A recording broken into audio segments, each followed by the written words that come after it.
தேடி வரும்.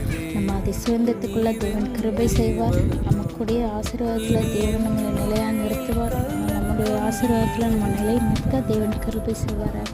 அவருடைய கரத்தில் நம்ம தாழ்த்தி ஒப்பு கொடுப்போம். நம்ம சிறு வயது முதற்கொண்டு இப்போ வரைக்கும் காத்த தேவன் இனி நம்மளை கைவிட போவதில்லை, நம்மளை விட்டு விலக போவதில்லை. அவருடைய கரத்தை மட்டும் பற்றி கொண்டு நடப்போம். அவரையே பற்றி கொள்வோம். அவரை விட்டு விலகாமல் எப்போதும் கூட இருந்தால் அவர் நம்மளை விட்டு விலகாமல் இருப்பார். அவரே நமக்கு காரியங்களை வாழ்க்கை செய்கிறார். காரியங்களை வாழ்க்கை செய்கிற கர்த்தர் நம்மோடு கூட இருக்கிறார்.